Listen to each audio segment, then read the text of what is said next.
Hey, your Uncle Cooper here.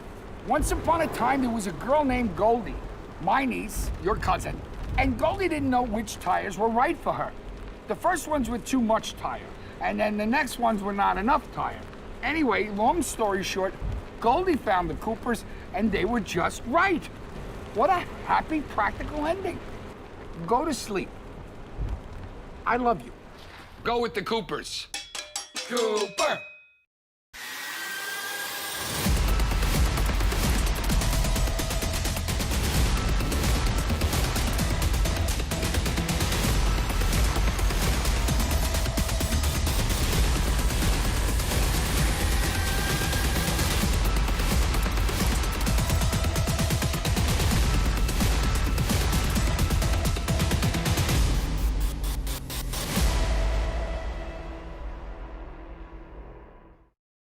Karting and motorsport enthusiasts, Lucas Oil School of Racing is America's #1 Formula Car race school. Enjoy modern paddle shifters, pit speed limiter, and onboard video along with integrated data systems. Get started today with our 2-day basic or advanced course. Lucas Oil School of Racing is the official school of the road to Indy. We can also qualify you for your SCCA license. Get started today by visiting us at www.lucasraceschool.com.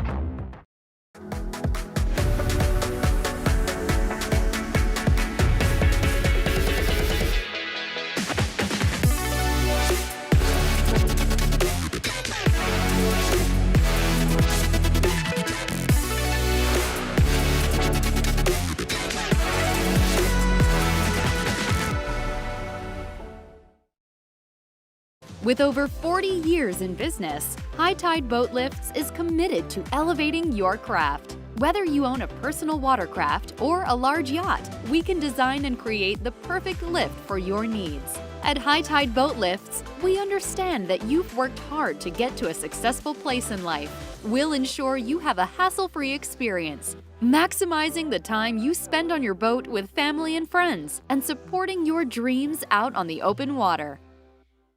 As your uncle, I want you to know that on the road of life, there will be rough spots, and they will chew up your tires. I recently took a road trip to Greensville to attend a chili cook-off. Rough roads all the way down. I drove there on these Cooper Discoverer and Duramax tires. You know, they're made with the durability of off-road tires, but for on-road driving. Without them, we might never know the winning bean-to-meat ratio of a good chili. And those are the things in life, my friend, worth driving towards. So go with the Coopers. Cooper! I'm hungry now.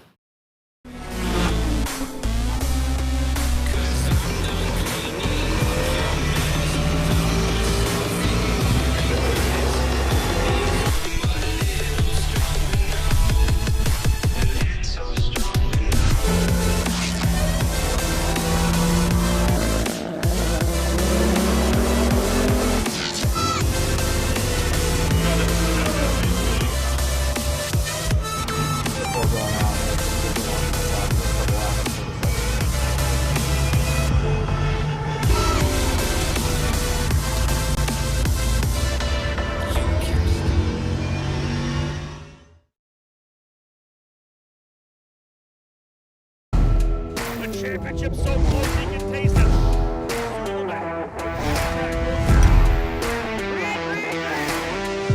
Oliver Askew has won the Freedom 100. Side by side. And your new champion, Kirkwood Rasmussen.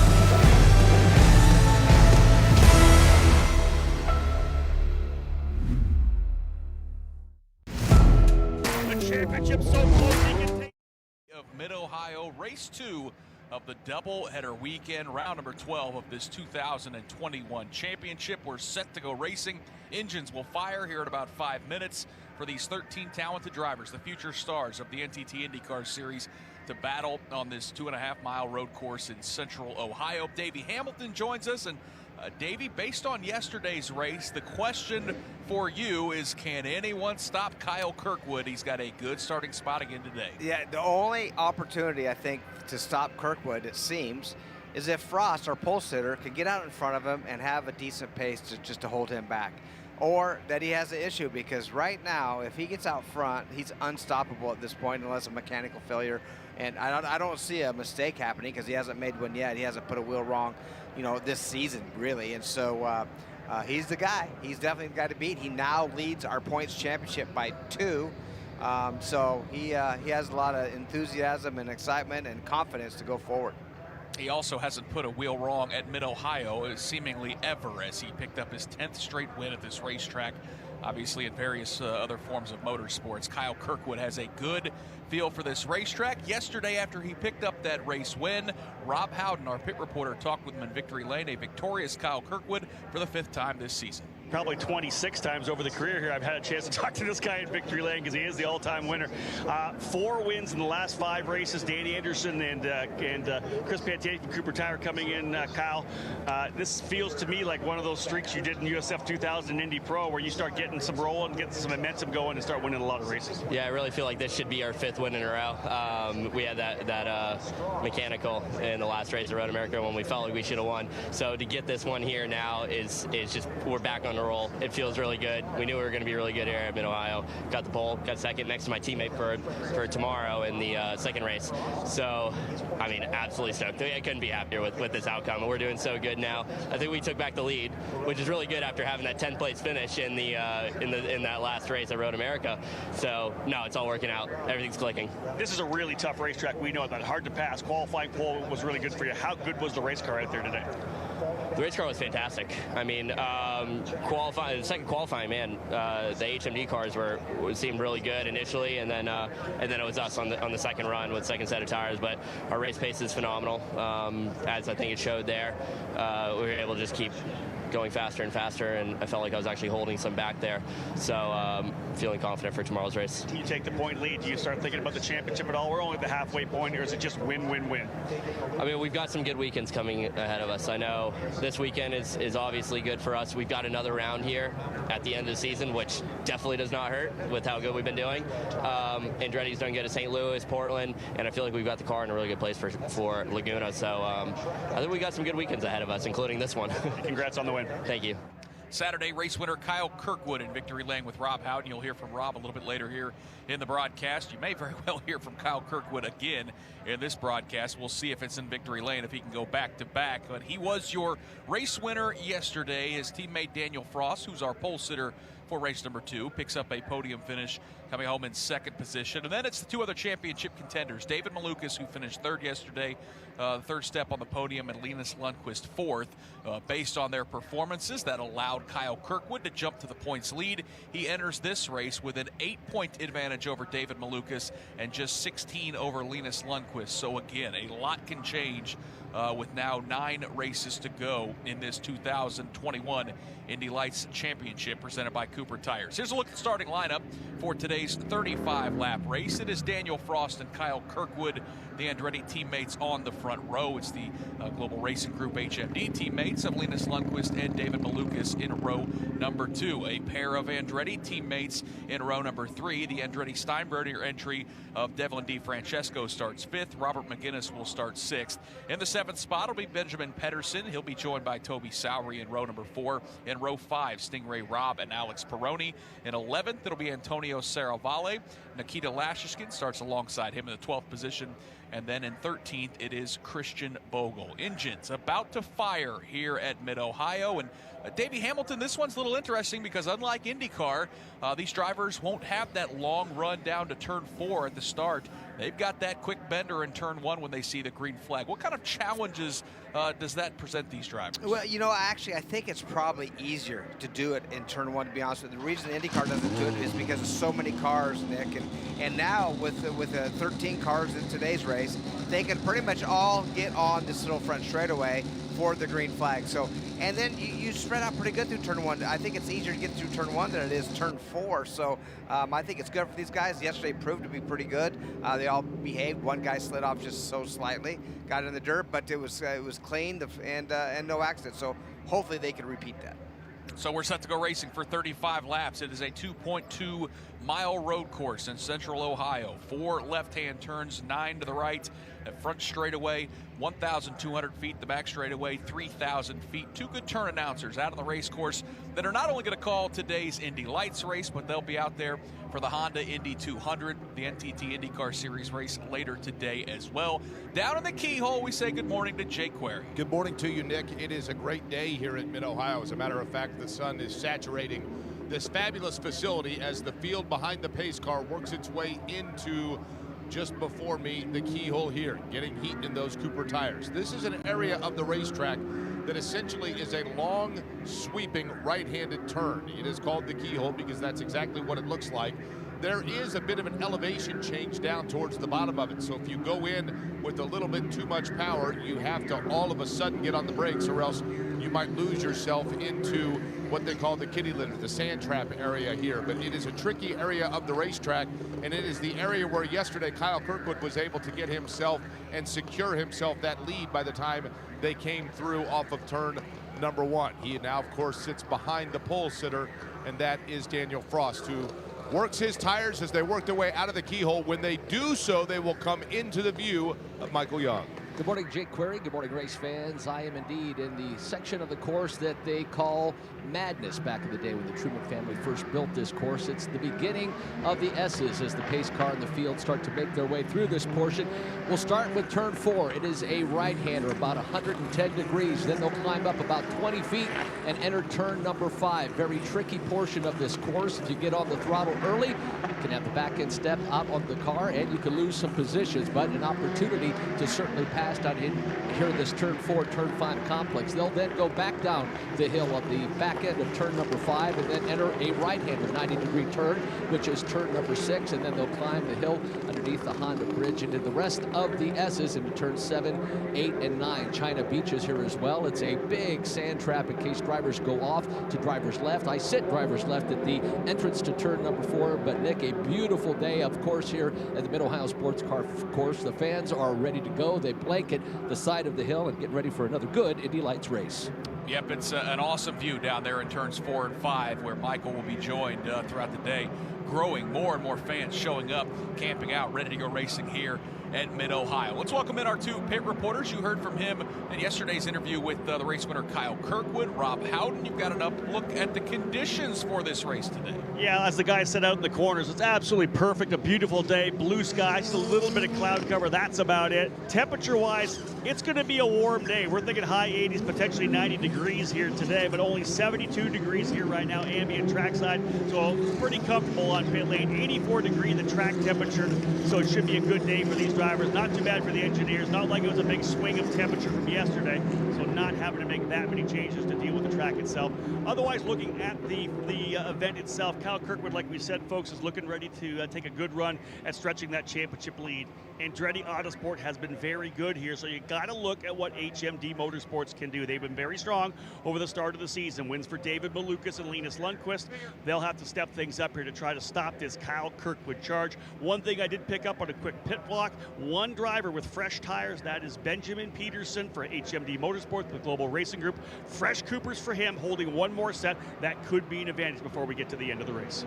Joining him on pit lane is Alex Wolf for this Indy Lights race. Alex, something you're keeping an eye on down there on pit lane? Well, the guy I'm keeping an eye on, Daniel Frost, 3rd place, 2nd race in Road America, 2nd place in the race yesterday here at Mid-Ohio Sports Car Course. Could that potentially keep rolling to a win today? Well, it's looking good in his favor, at least historically. 3rd pole in 4 races for Frost. And with the win for Kyle Kirkwood yesterday from the pole position, when you go back to 1986 with Steve Millen, that now makes 20 times that the pole sitter has won an Indy Lights race here at the Mid-Ohio Sports Car Course. We could see another first-time winner in the Indy Lights. Next should be an exciting day here in race 2. Yep, no doubt about it. Track position so very key at a place like Mid-Ohio, and we'll see if Daniel Frost can take that 3rd career pole position and possibly put that 68 car in victory lane for the first time in his career. We've only had 3 race winners this year in Indy Lights. That's how good David Malukas, Kyle Kirkwood, and Linus Lundqvist have been. We'll see potentially, maybe we've got a 4th of July upset brewing with Daniel Frost on the pole looking for career win number 1. The field is making their way through the carousel. The bender to the right and the final left-hand turn. They'll come back out of the front straightaway. Daniel Frost will control the start. They will accelerate across the start-finish line, see the green flag, and we're racing in Indy lights. And Jake, it's a good jump for Daniel Frost. In fact, Linus Lundqvist is on the move. He's into third, trying to get around Kyle Kirkwood for second. And you heard Alex Wolf mention how critical it is for the pole sitter here, and Daniel Frost has himself a half a car length advantage. It is Lundqvist in third. Kirkwood now is going to go side by side, exiting the keyhole. He's got a very good run. Michael Young, Frost manages to shut the door as they come to you. Daniel Frost about a 1 car length advantage over Kyle Kirkwood. We'll see if Kirkwood makes the move. Further back, Devlin DiFrancesco battling for that 4th position. Thus far, Daniel Frost has himself a clean groove through turn number 5. About a 1 car length advantage over that machine of Kyle Kirkwood. Then it's Linus Lundqvist in that 3rd position. The field battling further back. A couple of side-by-side battles. They're already through turn number 7. A lot of drivers sliding their way through turns 4, 5, and 6, but it is Daniel Frost, your race leader, holding off his teammate Kyle Kirkwood. As Michael talked about, he had a nice run and closed on our race leader, but thought better of trying to force it side by side. Linus Lundqvist has settled into that 3rd position. Then it's David Malukas in 4th. Devlin DiFrancesco, he was the driver to watch. Super aggressive on the start.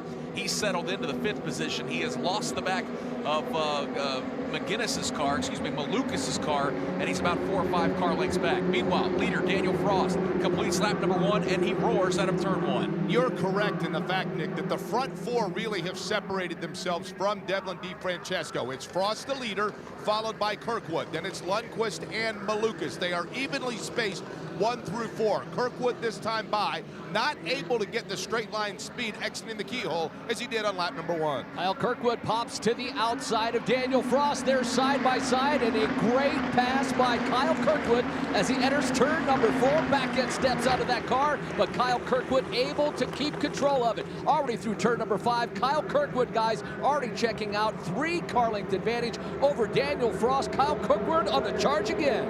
Davey, how about that charge that Kirkwood got out of the keyhole? Well, and you can see, I'm sure push to pass came into effect because he was able to draft and just blow by Daniel.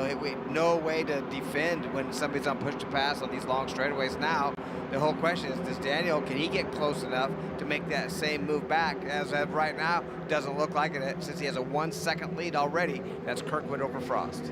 If he wants any chance, though, you better believe he's going to have to hammer that push-to-pass button and use that extra horsepower early in this race. It is 0.8 of a second. Kyle Kirkwood with the new race lead, Jake, and he's starting to pull away from Daniel Frost. Kirkwood setting himself up now for that right-hander that is turn number 2 in the keyhole. You can hear him work his way down through the gearbox. Then it's Frost, followed by Lundqvist, Malukas. A gap back before then you get to DiFrancesco and Pedersen. The leader, Kirkwood, already exiting the keyhole. 3 car length advantage for Kyle Kirkwood, making his way down into this turn number 4 area. Daniel Frost on the charge will close that gap up to about 2 car lengths. Nice battle for that 5th position. Devlin DiFrancesco and Benjamin Pedersen are going at him. And Kyle Kirkwood still with about a 3 car length advantage as he starts to open that gap between he and 2nd place running Daniel Frost. Yeah, Frost was able to close within about a half a second down that long back straightaway down to turn 4. But here in the technical part of the racetrack, this is where Kyle Kirkwood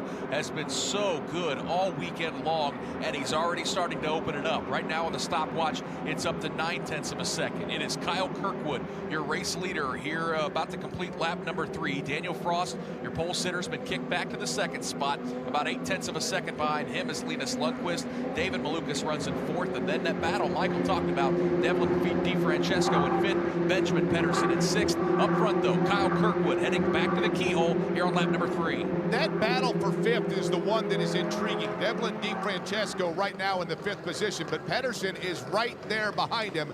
Then McGinnis and Sowry just behind them. So that might be the quartet that is the closest. Right now, Michael, take a look at Robert McGinnis. He's got Toby Sowry just behind him, but Sowry might try to get him out of the keyhole. Toby Sowry swings to the outside of Robert McGinnis. They're side by side. Nice pass by Toby Sowry. Robert McGinnis tries the over-under, but Toby Sowry able to hold that advantage by about a half a car length. Again, that battle for 5th with Devlin DiFrancesco and Benjamin Pedersen, and we'll move that Toby Sowry machine around Robert McGinnis. McGinnis. And David, we saw yesterday Toby Sowery's got some pace, just seemingly needs to qualify a little bit better because he is a guy that is not afraid to make some passes on track. Yeah, he's a talented guy, and we know that. It's just he needs to have a better position at the start of the races.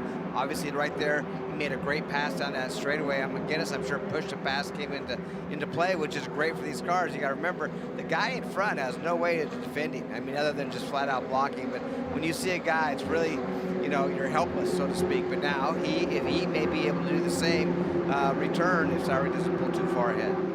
Kyle Kirkwood, Davey, just set the fastest lap of the race at 1:14. He has opened up a 1.3 second advantage. He knows that push to pass system that you talked about. If he can get that 1.5 second gap over Daniel Frost, he may be able to check out and leave him. Well, and that's his goal, right? And that's what we've seen in the past. Yesterday, you know, they were right behind, you know, they were, Malukas actually was right behind him, pressuring him until he made a mistake. All of a sudden that left a 6-second lead. And once you have that, you just continue to go faster and faster and check out. It's 1.1 right now, it's closed up a little bit, but Frost needs to keep it within 1.5 seconds, and maybe hope to have some push and pass at the end of the race to try to make that one pass for the win. I mean, that's the thing. I mean, Davey, it's got to be so tough if you're in Daniel Frost's position because, yeah, you want to save some for the end, but your only chance might be simply to keep pace here in the early portions of this race. Yeah, knowing that if you pass maybe with 2 to go, that Kirkwood has plenty left. He's not using any out front, so it's definitely an advantage for the leader if he can stay in the lead and not use his push pass just in case he does have somebody get a run on him later. He can return the favor, so to speak, because he has plenty of it left. Kyle Kirkwood, your race leader, he heads back to the keyhole in front of Jake Query. And again, the best may actually be for third. That's the battle where you have Lundqvist followed by his teammate Malukas. Malukas went just a little bit lower at the bottom of the keyhole. He's got about 3 car lengths to make up. Yeah, and you see the machine of Kyle Kirkwood now as Daniel Frost will really close that gap as they enter turn number 4. It was about 10 car lengths down to about 8. That battle for third that Jake was talking about, Linus Lundqvist, and immediately following him is David Malukas. That's about a 2 car length deficit for David Malukas, but Kyle Kirkwood, again, as he works his way through this portion of the track and through the S, is able to gap himself again by about 4 car lengths. David Malukas yesterday, Davey, I know a little frustrated with himself having that mistake that threw away a second place finish. How beneficial is it to then have a doubleheader to get right back in that race car? I guess it's less than 24 hours. We're talking 16 to 18 hours later to get a chance to go at it again. Well, and I think the key thing is double headers are great, and you can continue to work on your car and get it better, but it's really benefiting one guy right now, and that is Kirkwood. He's so good here. Like you said, 10 wins in a row here. He has his place mastered. His car's super fast, and he's out front. So he's the one that's really taking advantage of this Mid-Ohio sports car course. But it's good for everybody just to continue to gain pace and may try to make their car better throughout the weekend. And Malukas has done a nice job putting a little bit of a gap between himself and Devlin DiFrancesco. 5 laps down, 30 to go. Check that, 6 down, 29 to go here at the Mid-Ohio Sports Car Course. Kyle Kirkwood is your leader by 1.1 second. Daniel Frost runs in second. Battle for third continues to be a good one. Linus Lundqvist has it. David Malukas stalking it through turns 4 and 5, closing to within about a car length. Then it's Devlin DiFrancesco in 5th. Benjamin Pedersen is in 6th. Toby Sowery runs in the 7th position. Robert McGinnis is 8th. Alex Peroni is 9th. Stingray Robb runs in the 10th spot. Nikita Lashuskin is 11th. 12th is Antonio Sarabali. And in 13th, it's Christian Bogle. First back to 13th. Right now separated by 14 seconds. Again, the leader is Kyle Kirkwood. He has led the last 4 laps as he took over the race lead on lap number 2 and continues to lay down blistering laps. Last lap, 1:13.4. He is flying. Let's take a look at that battle for third, though. Jake, you pointed it out. Continues to be a good one. Those 2 teammates heading to the keyhole. We'll call it right now 2 car lengths that separate Linus Lundqvist, who is running in 3rd, and his teammate David Malukas, who is running in 4th. They have set themselves free from Devlin DiFrancesco, but the reality is that battle for third, Michael, is starting to heat up just a little bit as they come out of the keyhole. Well, I thought that Linus Lundqvist was going to have all kinds of attack from David Malukas. This time Malukas able to get within 2 car lengths. He'll then back off as they exit turn number 4 and go up the hill to turn number 5. The back end of Linus Lundqvist's car steps out ever so slightly, able to get control of it and then pull away about 4 car lengths from his teammate David Malukas through 7. Davey, obviously that run down to turn 4, that's the best passing point. It's been where we've seen just about all the passes made this weekend.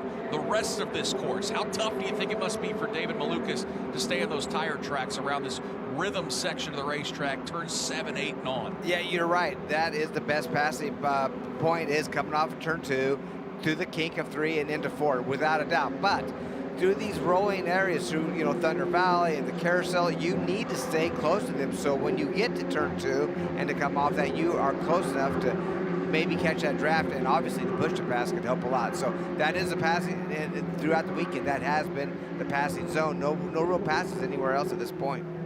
And Malukas is about 2 or 3 car lengths behind Linus Lundqvist, out of the keyhole, trying to get that strong run. He's got to make up 4 or 5 car lengths.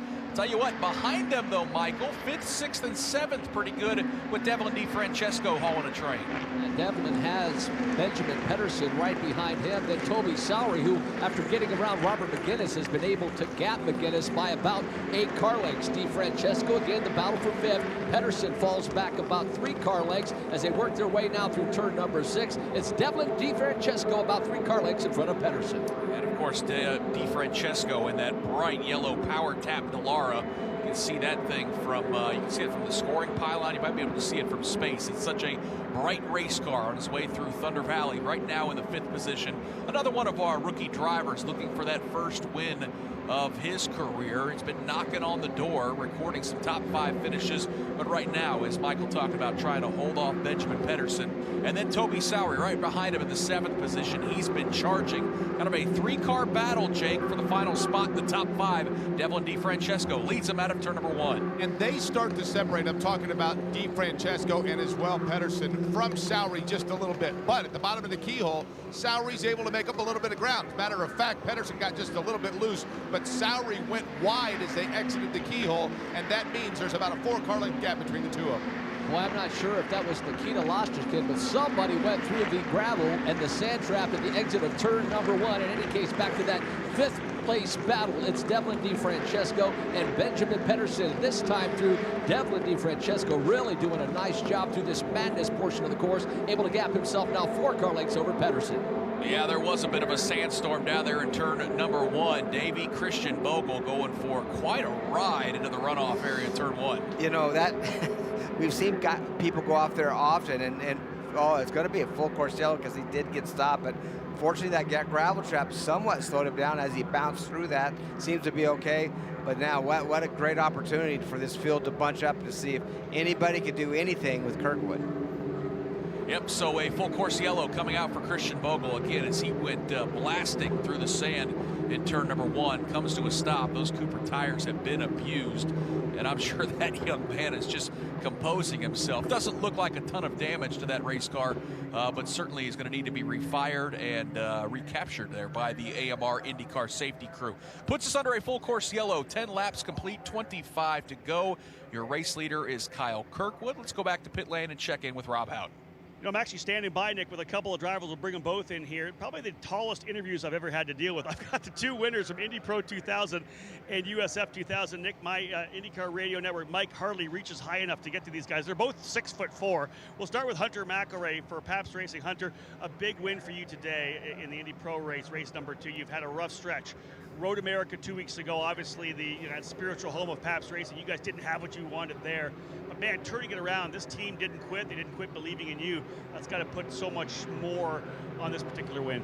Yeah, I mean, it was literally, to simply put it, it was hell, man. Like, we just had so much out of our control holding us back. And, racing's a cruel sport sometimes, but you just got to keep resetting and going again. And I can't say enough about everyone in my corner for constantly believing and just working hard. And just, you can't drag the bad stuff with you. You just got to reset, learn what you can, and to come back and dominate that race and pole and win, it's pretty special. So I'm really happy, and I'll enjoy it. Happy 4th of July, and then reset for the next one. Hunter, of course, runner-up for the USF 2000 championship a couple of years ago, won the final race of the season last year at St. Pete, had a good St. Pete result, but won at Barber earlier in the year. What do you think it was in the mid-season that you guys particularly struggled with?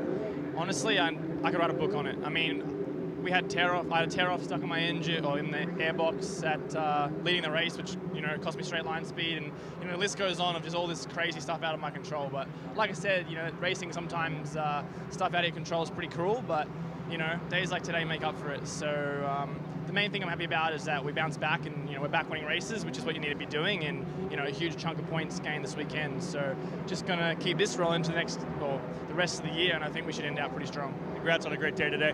Thank you, mate. Let's move over to the winner here. Same height, 6'4", Michael D'Orlando. How about you get down here? I'll get up on top of it. Yeah, I'm literally lower than you even here right now. Michael D'Orlando, a big win for you, Cape Motorsports USF 2000. 2 wins on the weekend. You closed the points from 32 to 16 points back at the championship. You got momentum. How good does that feel to have that kind of momentum going into the final part of the season? Oh, it feels great to have this momentum. I knew I was strong here last year in the 2020 season, and we took that momentum from last year, just put it into this weekend.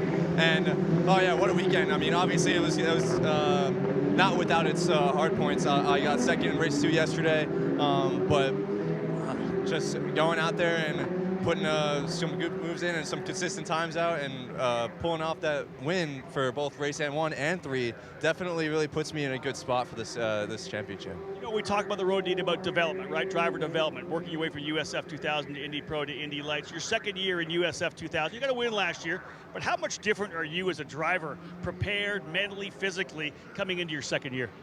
I've definitely matured. Last year I was not quite a rookie, but still I only did half a year in 2018 and not quite the experience where I never quite got the experience that year. But now that I had the experience last year and I had all of their experience in every track, I come into this year way more confident and with my head up high. I know I had a little bit of a rocky start to the season, especially with that flip at St. Pete, but definitely learned a lot. I've definitely got everything together now. I'm in better shape.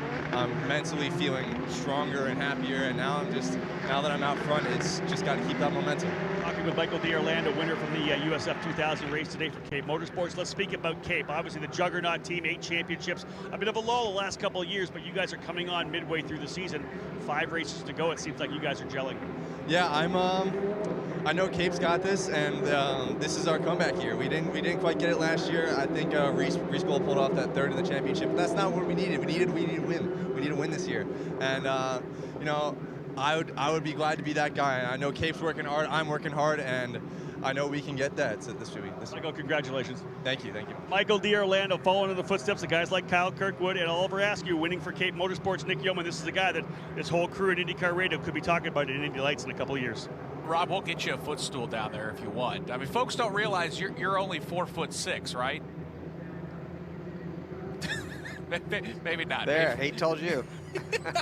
Sorry, boys. I'm actually trying to set up another interview down here. I'm doing some work here. I'm a series development director as well. Hold on. Rob, it was a height joke, right? Rob, I'm sorry. Listen, Set to go racing like once again. Come on. I know you are. I know you are. Back to racing here at Mid-Ohio. Kyle Kirkwood leads him into Turner 1. The advantage, Jake, is 2 car lengths over Daniel Frost. So now the restart looks like the way it started yesterday in race number 1. With Kirkwood up front, then it's Frost behind him. You gap a little bit before Lundqvist and Malukas. Really good battle is probably the one that's taking place right now with Devlin DeFrancesco. Behind him is Pedersen, but now Sowry is going to go to the inside of Pedersen as they work their way out of the keyhole. Toby Sowry trying to take over that 6th position. He will stop the Benjamin Pedersen machine. He'll pop to the outside, not quite side by side. He'll fall back into line. Benjamin Pedersen able to keep control of that car. Again, this is the battle for that 6th position. Now Robert McGinnis wants to try to take over that 7th position. That's a great battle in this restart. Everybody clean through turn 7. Boy, Davey Pedersen like refusing to come off the white line, the inside lane around this racetrack. Going to make Toby Sowry go the long way around. Yeah, Toby was going to try to shoot down underneath of him in turn 3 down that long straightaway and take advantage of a braking area in turn 4, but Pedersen said, no, you're going to go around, and just wasn't able to pull that pass off. Good run, good opportunity right there, but that's what makes this corner so exciting. Kyle Kirkwood, race leader, ahead of Daniel Frost, Linus Lundqvist, and David Malukas out of turn number 1. Things settled down now just a little bit versus last time by. It is Kirkwood working his way into the keyhole. He has behind him Daniel Frost. Then it's Lundqvist, Malukas. DeFrancesco, Pedersen, and Sowry. Sowry, again, goes very tight at the bottom of the keyhole, but not able to make up any ground on Pedersen. Kyle Kirkwood about a 3-car length advantage over teammate Daniel Frost as they enter turn number 4, about 5 car lengths back to Lundqvist. Then the machine of David Malukas. That battle for 5th starting to settle down, although Benjamin Pedersen now starting to get all over that rear wing. We've got a big battle further back. Stingray Robb and Nikita Lostishkin. Boy, they are going at it. They got side by side into turn number 4, but everybody again through turn number 6. No harm, no foul. Kyle Kirkwood's advantage, 0.6 of a second over Daniel Frost. Linus Lundqvist runs in 3rd, David Malukas 4th, Devlin DeFrancesco 5th.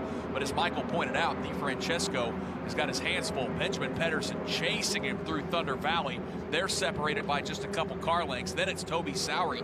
He's within striking distance, as is Robert McGinnis. Right ahead of those drivers. The battle for 3rd looks to be a good one. Linus Lundqvist has it. David Malukas, though, Jake, he's been stalking him in that green and black car all race long out of turn 1. That green and black car starts to blend in just a little bit with the darker line of turn number 1. When they make the exit for the turn, he comes then into view, and he does so now, as all of a sudden there was a problem with Lundqvist at the bottom of the keyhole, and that allowed Malukas to go right past him, put David Malukas to 3rd. David Malukas now checking out about 3 car lengths. Whatever happened to the machine of Linus Lundqvist, he's now got Devlin DeFrancesco all over his rear wing. So we'll move David Malukas up to that 3rd position. Then it's the Linus Lundqvist machine, Devlin DeFrancesco right there as well. Everything about 2 car lengths between 5th on back to the very last running driver.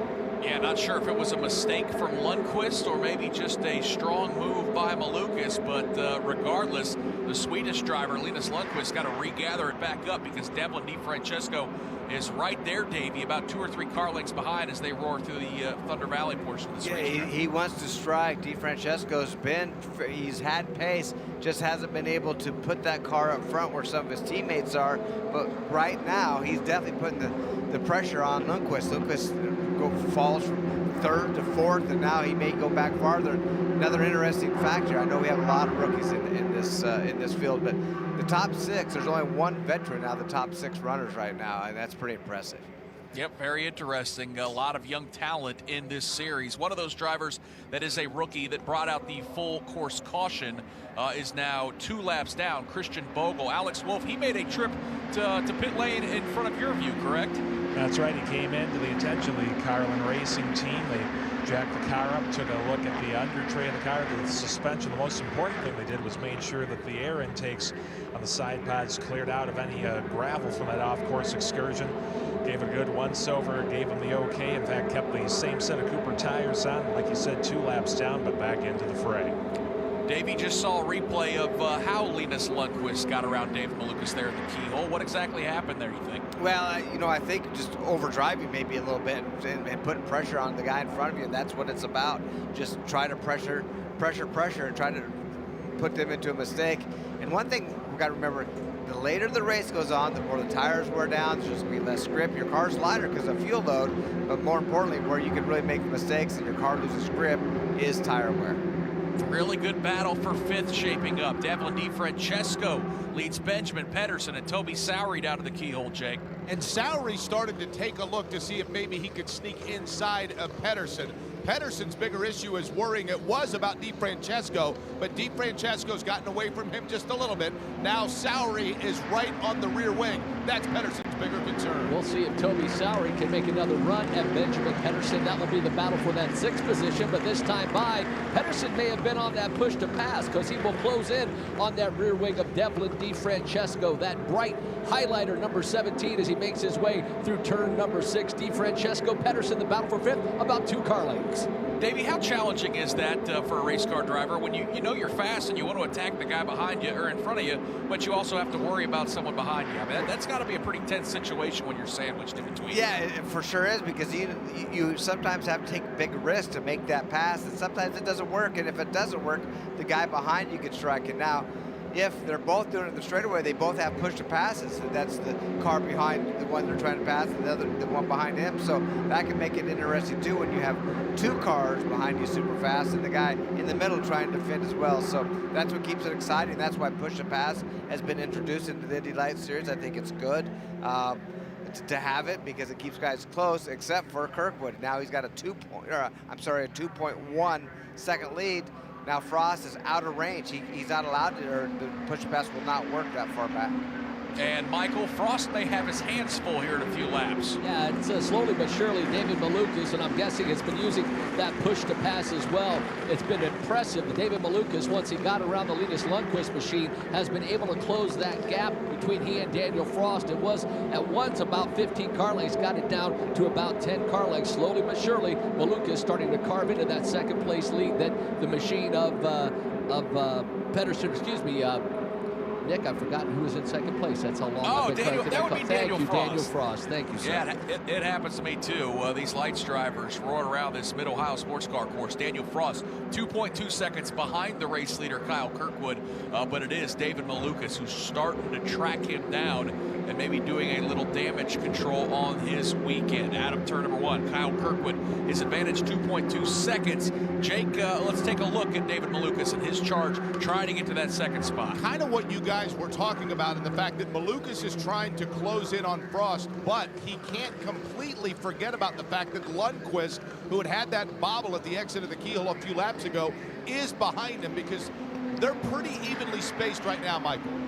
Daniel Frost, this time by, he only has about 5 car lengths between he and David Malukas. Interesting thing, though, once Lundqvist made that mistake, he's able to stay right on that rear wing of Malukas as well. So Daniel Frost about a 4 car length advantage now, but Nick, with each lap, we really see that charge starting to happen. David Malukas starting to make up a lot of ground.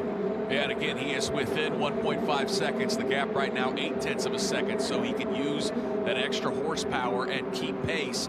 And we'll see in the next couple laps if Malukas is able to get close enough to make a pass on Daniel Frost, at least set him up and attempt.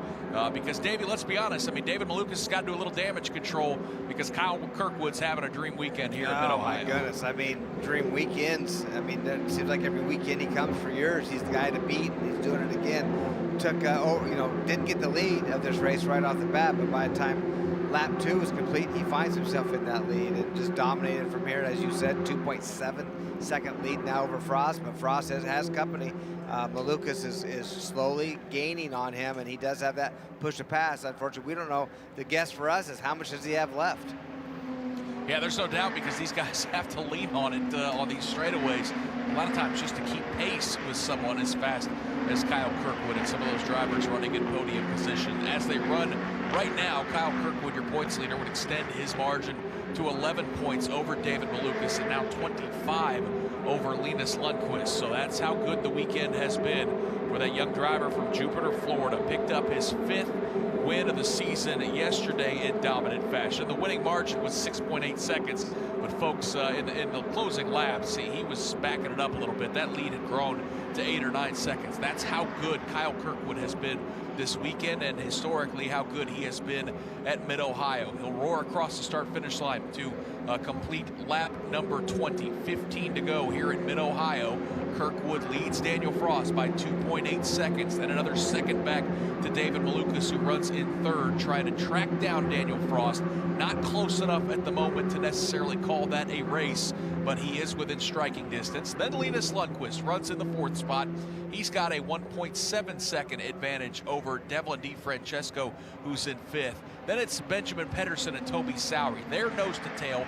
Pretty good battle, 6th and 7th. Robert McGinnis, the driver from New York, is settled into the 8th position. Alex Peroni, he's had a frustrating weekend. The young Australian driver for Carlin Racing runs in 9th. Stingray Robb is 10th. Nikita Lashishkin, the Russian driver, is in 11th. Canada's Antonio Serravalle runs in the 12th spot. And then in 13th, Christian Vogel, who brought out the only full course caution of this event from Louisiana. He is 2 laps down, running in the 13th position. It is 4th of July weekend, and Davey Hamilton, good to see a lot of race fans enjoying Independence Day weekend with IndyCar and the Indy Lights Series at Mid-Ohio. We've seen fireworks on the racetrack. I think we're looking forward to a pretty good Honda Indy 200 a little bit later today. And I know race fans, especially in the Midwest, have been enjoying coming to Mid-Ohio for many, many years. This has been a real staple of the open wheel calendar here in north. Yeah, without a doubt. I mean, the promoters here, Green Saturday, do such a great job. They promote 4 of the IndyCar Series races, do a great job. It's good having a lot of the divisions here. They keep the track full, and yes, fireworks were all last night, and I expect them to be all tonight too. So on track and off, so people having fun. Might have some fireworks down at turn 4. Michael, here comes 7th place running Toby Sowery.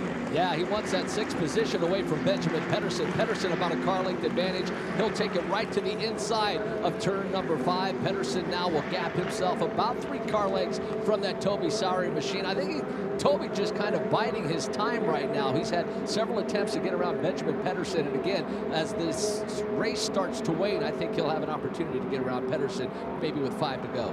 Yeah, I think you're right, Michael. He is being very patient. I thought he had a monster run down there heading to turn number 4, but you're right. He thought better of getting too aggressive. Again, still 14 laps to go.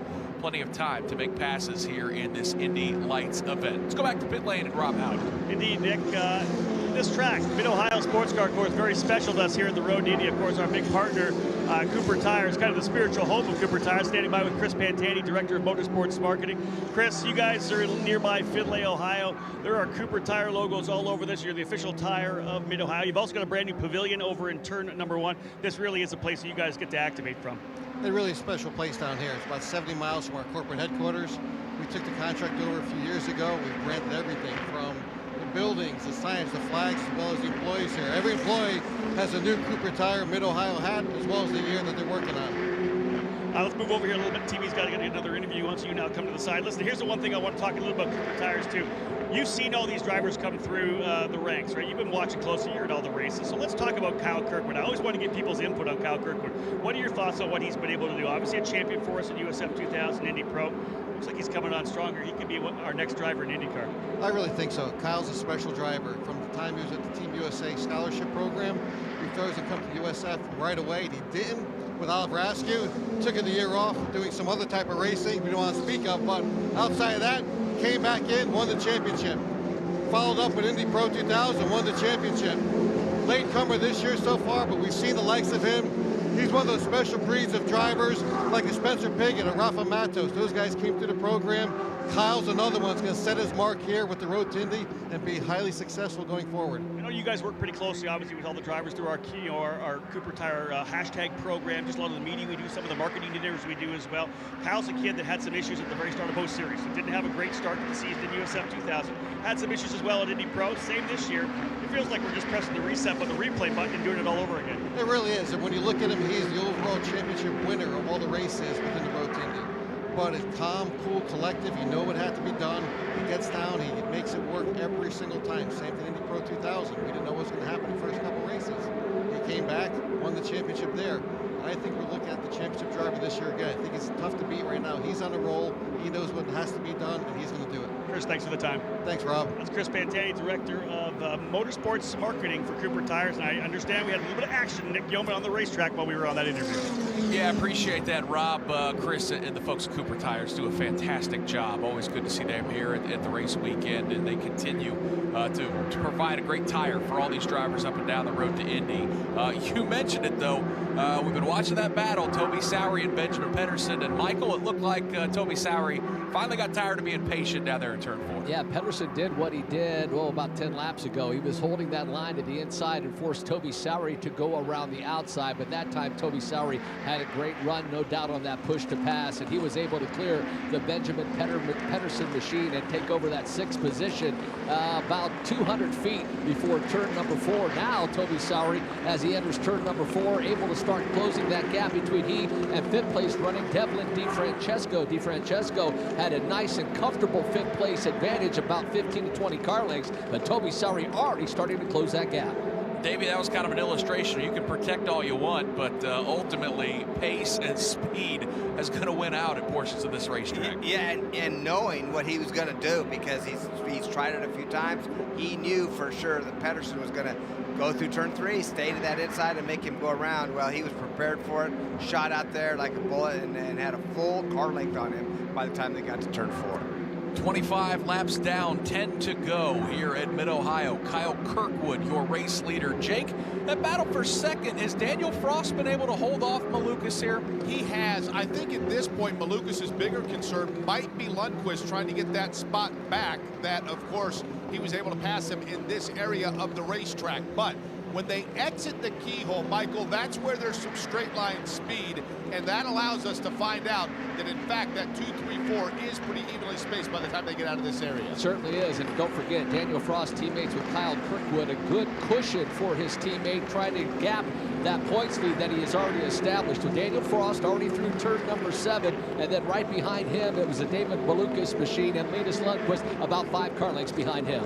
Yeah, the theme of this season, no doubt, has been all about Malukas, Lundqvist, and Kirkwood, but it is good to see that Daniel Frost, once he settled into that second spot, has that pace, and he is staring at potentially his 3rd podium of 2021. Definitely starting to feel like maybe the next first-time winner in Indy Lights, but unfortunately for him, he's teammates with a guy who is picking him up and laying him down. Kyle Kirkwood's advantage is 3.3 seconds here with 9 laps to go at Mid-Ohio. Again, full field rundown. Kirkwood, Frost, Malukas, Lundqvist, DeFrancesco, your top 5. Toby Sowery is in 6th after making that pass on Benjamin Pedersen moments ago. Pedersen runs in 7th. McGinnis is 8th. Alex Peroni is 9th.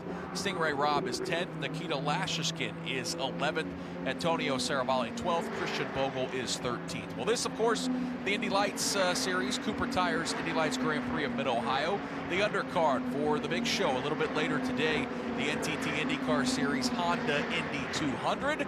Mark James will be on the call of that event a little bit later today when we take the airwaves with pre-race festivities at 11:30 Eastern Time. And Mark, only fitting that on 4th of July weekend we got 2 talented young American drivers, Joseph Newgarden and Colton Herta. That run down to turn 4 at the start of the race that Michael's going to call is going to be awful exciting.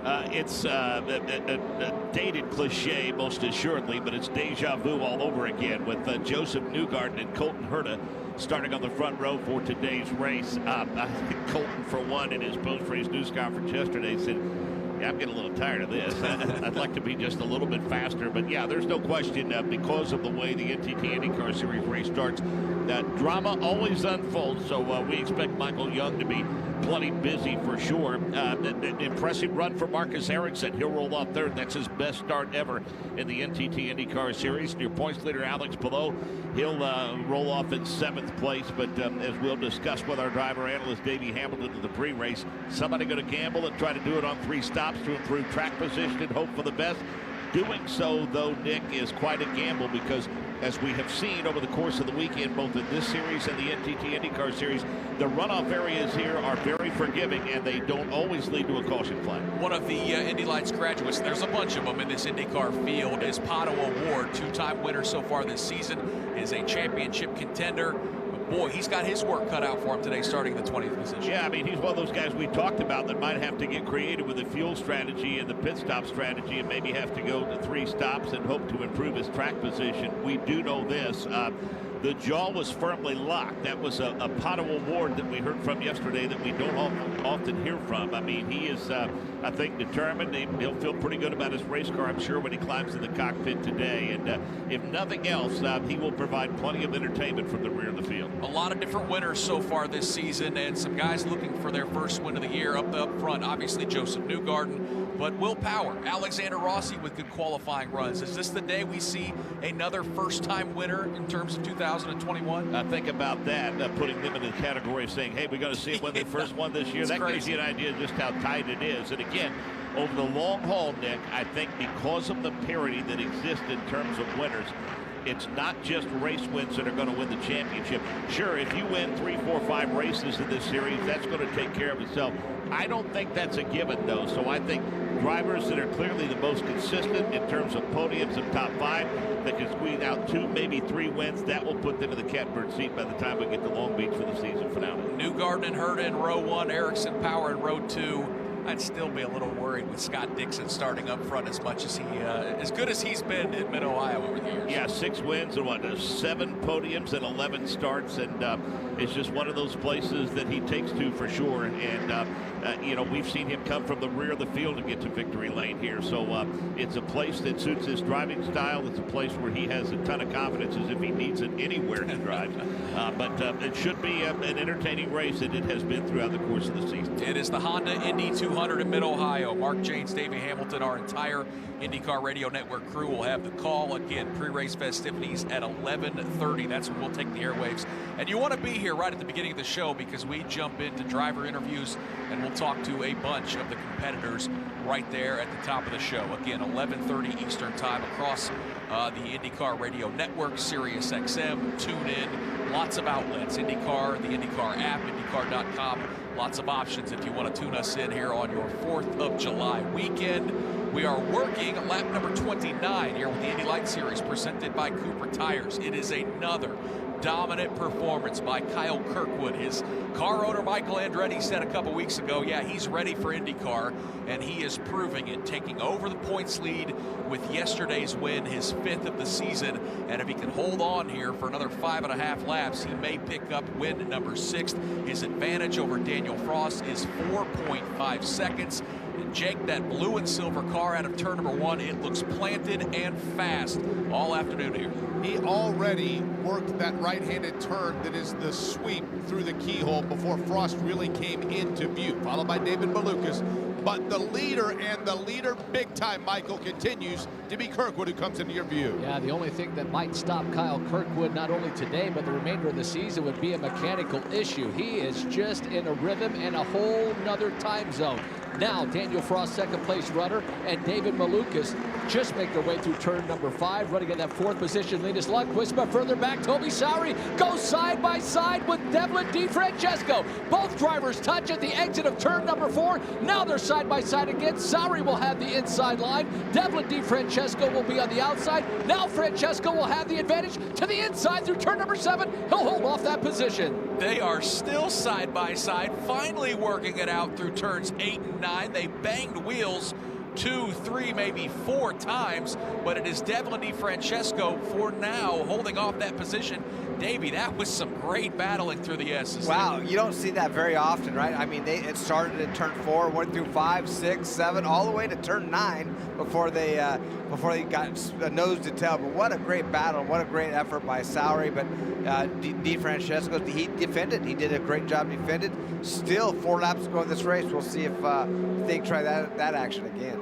Jake, it's the battle for the 5th position. Toby Sowery at the bottom of the keyhole tried to take a look to the inside. DiFrancesco a little bit loose, exiting towards the bottom of the keyhole. He has, Michael, a 3-car length advantage. He works his way now into turn number 4. Yeah, Toby Sowery got around Benjamin Pedersen on the outside. Thought he tried to get a Devlin DiFrancesco, unable to make it stick. DiFrancesco settles back in. Toby Sowery about 3 car lengths behind him. Further back, a nice battle for that 7th position. We've got the Benjamin Pedersen machine battling along with Robert McGinnis. So a couple of good battles with 5 laps, now 4 laps to go. Davey, the coolest thing about that part of the racetrack, 4, 5, and 6, is right when you think you have the advantage, the inside line, the way this track elevates and turns to the left and the right, it really gives a guy a chance to fight back, and that's what we saw from Devlin DiFrancesco. Yeah, I thought that pass was completed. When Sowery went on the outside of him at turn 4, actually slipped the left side tires off. It moved DiFrancesco up the racetrack at 5 on the outside. I thought party was over, but no, he fought to get back around the outside of him, which left him on the inside of turn 6. What a great battle that was. And we'll see it, like I say, 3 to go right now. It looks like DiFrancesco has a couple car length lead back over Sowery. Yeah, he does. He's trying to hold on. He just needs to hold on for 3 more laps to secure a spot inside the top 5. Sowery gets a nice run out of the keyhole. Michael, he's about 4 car lengths back, trying to charge on Devlin DiFrancesco. Yeah, I think he'll wait, regroup, and maybe take another shot at it with 2 to go. Devlin DiFrancesco clean through turn number 4. Now climbs that hill in turn number 5. Further back, we've got a nice battle. Stingray Robb and Alex Peroni. That's the battle for that 9th position. But Devlin DiFrancesco able to gap himself 3 car lengths over Toby Sowery. Yeah, that battle for 5th has settled down. I'll tell you what, the battle for 2nd may not be done quite yet here with just 3 laps to go. Kyle Kirkwood makes his way back onto the front straightaway. He'll cross the start-finish line and see just 2 laps to go. But David Malukas is charging. He has caught Daniel Frost for the 2nd position as they make their way out of turn number 1. Jake, it's down to about 3 car lengths. Malukas may not be done today. Malukas, as they enter towards the bottom in that right-handed turn, it goes downhill just a little bit, and Frost has to get in the brakes, but Malukas does as well. So they space themselves now the same as the last time by. Frost with a 3-car length advantage now over Malukas. Everybody saving the best for these last 2 laps, the penultimate lap, as we see the machine of Daniel Frost make his way into turn number 4, and now David Malukas really on the charge. Linus Lundqvist all by himself in that 4th position. Now that battle for 5th starting to shape up again. Devlin DiFrancesco, Toby Sowery, the battle for 7th. Side by side, Robert McGinnis goes off track. He'll get to the inside. He'll touch wheels with Benjamin Pedersen. He'll make his way around some move. Robert McGinnis to the 7th position, now gaps himself 2 car lengths, but Nick, that battle's not over yet. Yep, the elbows are getting wide here at Mid-Ohio as McGinnis forced Benjamin Pedersen wide, and you can see the red mist. Pedersen trying to charge to get back to the rear wing of Robert McGinnis. Up front, though, Kyle Kirkwood sees the white flag. Jake, he'll head to you as we keep an eye on that battle for 2nd, which continues to be a good one, Frost and Malukas. That battle for 2nd just takes into turn number 1 as Kirkwood sets up for turn number 2. That's how big the advantage is. Kyle Kirkwood sets up now to exit the keyhole.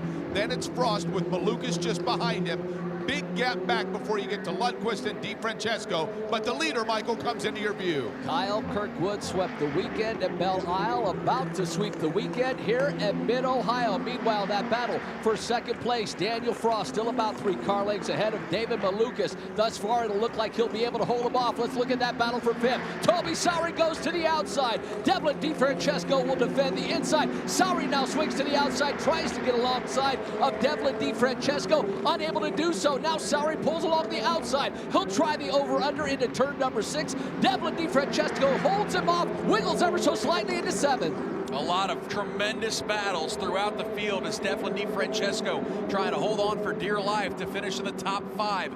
Up front, though, Kyle Kirkwood pitches that car out of the final corner. His crew members will jump on the wall to celebrate a 6th win in 2021. Kyle Kirkwood sweeps the weekend here at Mid-Ohio. Daniel Frost, his Andretti teammate, comes across the line in 2nd. David Malukas finishes 3rd. Linus Lundqvist in 4th.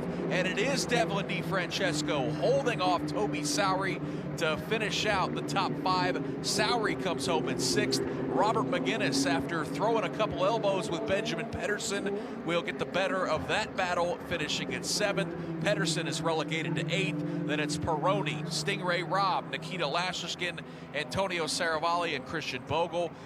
Davey up front. Kyle Kirkwood had a nice Sunday cruise, but boy, throughout the pack, some late race drama. Love to see it throughout the pack here in Indy Lights. Yeah, it's great to see these youngsters really race side by side, wheel to wheel, little bump, but you know what? They didn't push each other off track. They didn't cause any issues. Great racing. I mean, that was some hard racing through the back of the pack, but man, what do they have to do to stop Kirkwood? 6th win. He leads the championship by 11 points right now, you know, over Malukas. Malukas finished 3rd today. Jack Frost continuing to keep that Malukas and Kirkwood apart from each other in the points. So it's going to be interesting. It's a great run so far, and man, Kirkwood, what a strong run. Kyle Kirkwood pulled up to the outside of turn 5 and gave a good wave. Throttled the accelerator down a little bit to salute the fans that are already again packing that part of the racetrack, getting ready for the Honda Indy 200 here at Mid-Ohio. Those fans came out, got to see a treat.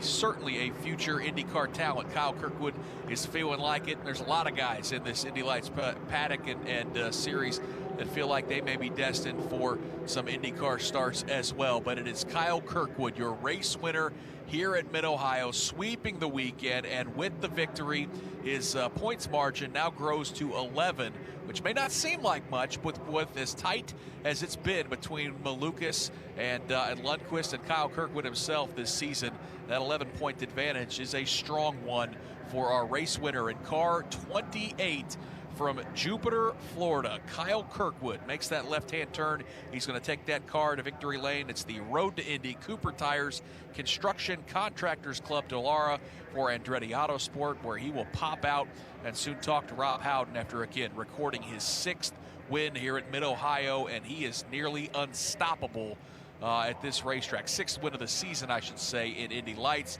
And Davey, we'll get some final thoughts before we hear from some of these drivers. We see Michael Andretti down there congratulating his driver. This young kid, Kyle Kirkwood, just seems destined for IndyCar, and certainly winning this scholarship and championship is going to help a long way to go for that young man. Well, you have to know that people are looking at this kid hard right now. I mean, not only is he winning here, he's won in everything to get to this point. A lot of confidence and a lot with a great race team, knowing that scholarship's not in his hand yet, but I don't think it matters. Somebody's going to, I think we're going to see him as soon as next year for sure in the IndyCar Series. Yep, there's no doubt about it. That prize helps, but impressing car owners is what it's all about as well, and Kyle Kirkwood is doing that. Davey, good job. The smile on your face as you extend that championship lead, but now we've got a pretty big break until St. Louis. How do you come back just as strong? You know, I mean, it was a fantastic weekend. Mid-Ohio, like I said yesterday, is one of my favorite places. That was just awesome. Me and Daniel won both races. Couldn't ask for anything better than that. We were able to fend off the HMD cars there at the end. Even after the restart, we just felt super strong. Like always, hats off to Andretti. I mean, I don't know what to say. The cars are just unreal here, and that just proves with the pace with all of our drivers. So super happy to get these 2 wins. I think in the past 6 races we've gotten 5 wins, so hopefully this trend continues. Congratulations, Kyle. Yep. Great to hear from Kyle Kirkwood. Lots of enthusiasm as he is looking forward to the second half of this season, and certainly coming on strong in the midpoint here as he extends his championship lead and moves on after a bit of a break here in the summertime to St. Louis. They'll do back-to-back races at Portland, back-to-back races at WeatherTech Raceway, Laguna Seca. Sorry, that's an old habit. And then the replacement for the Toronto round right here at Mid-Ohio in October to round out the season. Still very much in the championship hunt, though, is David Malukas, a returning driver from a season ago. All in all, very good. We knew Andretti's were going to be quick here, and the fact that we were this close, I think, is really good. So leading up to, I think, Gateway's next on the Oval, I feel great. Well, congratulations on a great double podium weekend. We'll see you again in the Worldwide Technology Raceway. Thank you. Bye-bye. Over to Victory Lane and Rob Howden. Thank you, Alex. Indeed, standing by here with Kyle Kirkwood. A lot of people coming in to congratulate you, of course, Michael Andretti, J.F. Thorman. Hey, you got Jimmy Vasser coming in here as well. You put their Lexus on the pole last weekend at Watkins Glen, but, man, you are on this roll right now. How big is it for you? Just give me the thoughts process right now, where you are mid-season, knowing that you're on the streak of wins right now, similar to what you've done in the past. Yeah, I mean, that's what everyone's saying. And I still have the same mentality, is that streak can come to an end very quickly, and I know that. But it's going really good right now. I couldn't be happier with this outcome. I really feel like we should be 6 out of 6 wins right now, but I'll take 5 out of 6 after having the mechanical. So, no, absolutely stoked with this performance. Even starting from second, we know how hard it is to pass around here, even with push to pass. But Daniel made a little mistake there in turn 2 in the keyhole and allowed me to attack. And I knew, I mean, with teammates, you never want to put yourself in a risky position, and at that point, I knew with push to pass, I would clear him into the brake zone, and we could just pull away from there with David tailing us, I think. So couldn't ask for anything better. A couple minor issues earlier in the season. You've got yourself mentally back to where you need to be. Looking forward now to the end of the season, you got some great racetracks to go to, but knowing that we're going to come back here for the finale in October, where obviously Andretti Autosport and yourself, you're undefeated here, 11 wins here at Mid-Ohio. That's got to be something that you've got looking forward to the end of the season. It definitely helps. I've said it all weekend. This is my favorite track to come to, and obviously success has been pretty good here. So, yeah, to end it off here in the season finale, I don't think it's going to be a bad thing, and I think it's going to keep everyone on their toes. Right, congratulations. Thank you. Kyle Kirkwood, folks, 11 straight wins here, the point lead by 11 here in Indy Lights, and looking forward to getting on with this season into the next program. Let's go back over to Alex Wolf. With Daniel Frost, third runner-up, finished this season, second of the weekend. Led some laps in the early going, battled with your teammate Kyle Kirkwood. How was the run to the runner-up finish today for you? Yeah, I mean, it was a good result. I think Kyle had the pip on us, so he got me out on the outside into 4. Couldn't really do much with that push to pass, so settled in for second and tried to get him back off the restart, but it seemed like he covered it up pretty good. So congrats to him. Definitely disappointed I didn't get the first place because we had the pace to do it, just that we lost it in the very start. So I mean, overall, I'm very proud of this weekend. The Andretti crew has done a great job, put a great car in. We've done an excellent job all weekend, been in the top 3 in every single session, so I'm quite proud of that. The team, thank you to Andretti, Denjet, all my sponsors, friends and family to be here and support me. So I'm very happy for my result. Now with a month and a half off, how do you prepare to go oval racing, Worldwide Technology Raceway?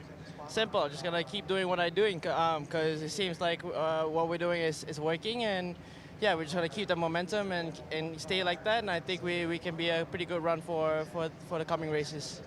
Well, a great run this weekend, and best of luck in the future. Thank you. That's Daniel Frost, second place here today in race 2 at Mid-Ohio. Yep, he's getting close. That first win seems like it's coming for Daniel Frost as he is joined on the podium. Again, Frost finishes second. Malukas is third. Your race winner is Kyle Kirkwood. As Alex alluded to, it's a long break for Indy Lights. They'll take the same summer break for the Olympics with IndyCar. Next up, they'll be back in action on the weekend of August 19th, 20th, and 21st at Worldwide Technology Raceway. That's going to be a lot of fun to see these drivers on their only appearance on an oval for Indy Lights in 2021. Great. The future stars of the NTT IndyCar Series just on display here as we saw some great racing mid-pack out front. Well, definitely one of the future stars getting it done. But let's start with the drivers coming through here on the podium, finishing in third place today for HMD Motorsports, David Malukas.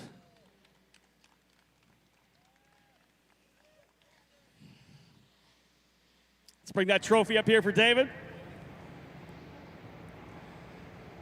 David Malukas coming home in third spot. Great to have a lot of our guests here from Cooper Tires joining us this weekend. Again, I talked about it before, the spiritual home of Cooper Tires here nearby Findlay. Thank you so much. We'll pass that trophy off. A lot of our guests from Cooper Tires helping us deliver trophies here today. What a run it's been through midseason for this young driver for Andretti Autosport. 3 pole positions over the last 4 races, as well as a bunch of podiums. Finishing in second place today from Singapore, Daniel Frost. Nicely done, Daniel. Well done today. We'll bring that trophy in for you as well, P2.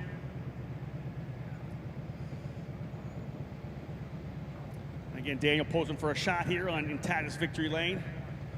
Well, the driver we'll bring up next is working his way through this road to Indy. USF 2000 champion a couple of years ago, Indy Pro 2000 champion in 2019 with Indy Lights going on hiatus last year. That scholarship coming here to 2021. This young American is destined for the NTT IndyCar Series, folks. What a run today. Another victory, 5 of the last 6. Put your hands together for the winner, Kyle Kirkwood. Andretti Autosport driver, another victory here for Kirkwood. We'll bring that first place trophy in for Kyle. And again, what a tremendous shot. Let's get a picture there with Kyle and the drivers here on the podium. Talent from start to finish in this Indy Lights program. And all 3 of these drivers are the guys you're going to see in IndyCar over the next couple of years, folks. They are dialing in their talents here at the very top rung of the road to Indy. And of course, Kyle and David and Daniel and Linus and everybody else battling for that championship scholarship worth $1.25 million and 3 races, guaranteed 3 races in the NTT IndyCar Series. Time, folks, let's drop it. Trophies down, champagne flies, and they'll cap the weekend off with a big douse here of Kirkwood. We're going to start calling that move the Malukas. He gets the bottle right down the back. That's 750 milliliters of liquid gold down the back there for Kyle Kirkwood. Once again, folks, we're here in Victory Lane, wherever you are around the racetrack. How about a round of applause for the future stars of the NTT IndyCar Series? My podium in Indy Lights, David Malukas, Daniel Frost, and the American winner, Kyle Kirkwood.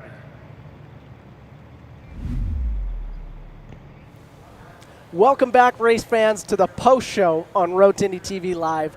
I'm here with race 2 winner, Hunter Mcelray. Hunter, pretty dominant drive. What I want to touch on, though, is it's been a tough year.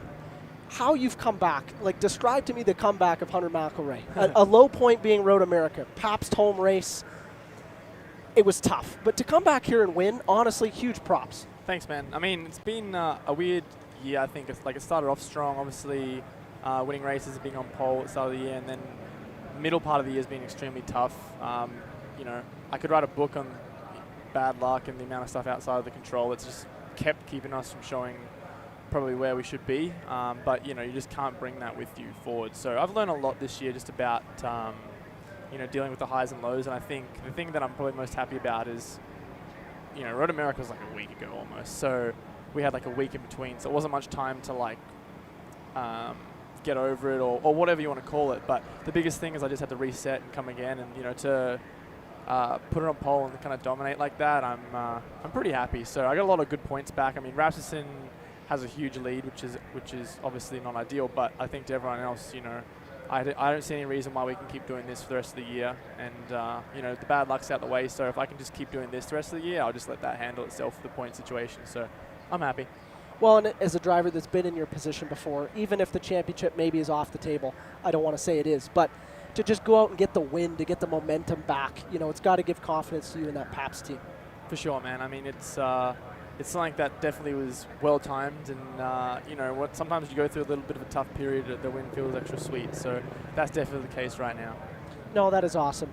One thing I want to touch on that I found interesting in practice 1. So for the Road Tindy fans at home, we have official practice, and then we have what's called our testing days, which Thursday we had 3 test days. It was raining for most of the test day Thursday. You were one of the only cars that went out and ran what looked like a race run on rain tires.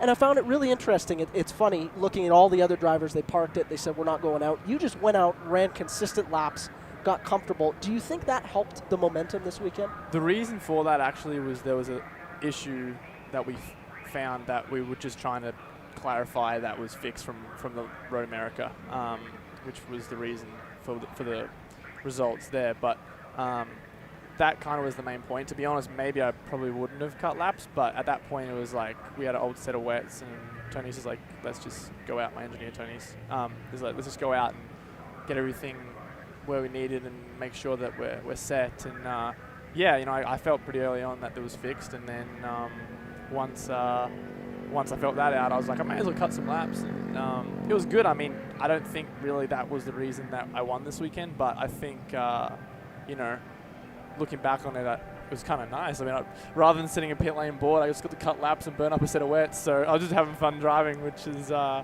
never a bad thing. Well, and not only that, but I mean, you've raced at Mid-Ohio a couple of times, and I can attest to it. We'll get your opinion, but I think this place changes so much. Yeah. For you to just go out and adapt, have fun, you know, the track was drying, you're on wet tires, you're sliding the car around, kind of gives you some perspective too. And I think that, I mean, you were strong in practice. I think that would have had to have carried over.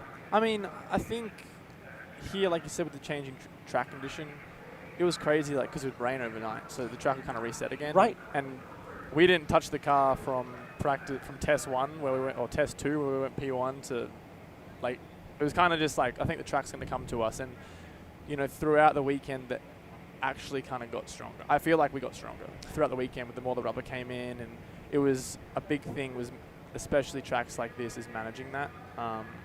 You know, so I think when you can roll out of the truck quick is one thing, but also making sure that you don't roll out of the truck great, and then as the track changes, you don't adjust with the track, which a lot of people have done. For sure.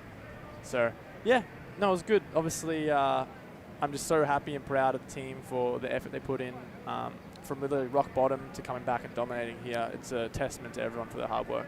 In 1 week, very impressive. So now, let's not talk racing. It's 4th of July right now. Yep. I'm Canadian, you're New Zealand, you've spent time in Australia, you are a U.S. citizenship holder. What does a guy like you do for the 4th of July? Now we've got the afternoon off. What are you doing? Where are you headed? Yeah, so I'm lucky. I'm going to go spend it with the Paps family in up north in Wisconsin. So it's a pretty nice way to spend it, obviously, coming off a good result. And America's birthday, man. See some fireworks. Maybe have a beverage or two, you know, Kool-Aid. So, yeah, it's going to be good. And, yeah, it's going to be a fun afternoon and night, that's for sure. So happy birthday, America. Happy birthday, America. I think they call Kool-Aid in Wisconsin, that's spotted cow. So I'm sure the Paps family will be having a lot of spotted cow back home in northern Wisconsin. From here, we've got a month off before the Oval. Mindset for the rest of the year. just keep doing this, really. I mean, you know, Eve's had a really tough race today, and a lot of others who are chasing in the points, and I closed the gap hugely in like one race. So, you know, just trying to focus on my own thing, really. I mean, that's all I did this weekend was like, I think it's easy to get caught up, you know, okay, and if he finishes here, I finish here, I get this points, and then you're just driving around like trying to calculate everything. You're not going to be quick. So today I was just driving the car for you, having fun, and then that was even when I put it on pole. Like I wasn't doing anything really different. We just worked hard, had everything where we needed it, and I just drove what the car had, and it was pole. So when that's happening like that, and you're not kind of overstretching yourself, and the results are coming, that's the sweet spot you need to be in. So. But, you know, I'm not going to just sit here and be like, sweet, I won, you know, lights the flag, don't need to work on anything. Like, the goalpost is always moving. So I think with, you know, how competitive it is, it's going to be important to bring more to the next one and keep bringing more to every race event because everyone is improving still, like we were talking about before. You know, there's a lot of guys who I think, like, being realistic, honestly, there's like 8 guys, 9 guys, maybe more that are actually capable of winning. And it's pretty crazy. So important to definitely put it all together. Sounds great, Hunter. Well, I'm sure all the Road to Indy TV fans look forward to seeing you at Gateway and look forward to carrying this momentum as we watch Hunter challenge for the championship and go after more wins.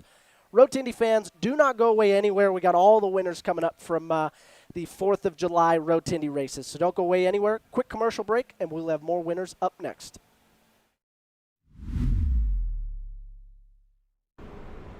Hey, your Uncle Cooper here. Once upon a time, there was a girl named Goldie, my niece, your cousin, and Goldie didn't know which tires were right for her. The first ones were too much tire, and then the next ones were not enough tire. Anyway, long story short, Goldie found the Coopers, and they were just right. What a happy, practical ending. Go to sleep. I love you. Go with the Coopers. Cooper!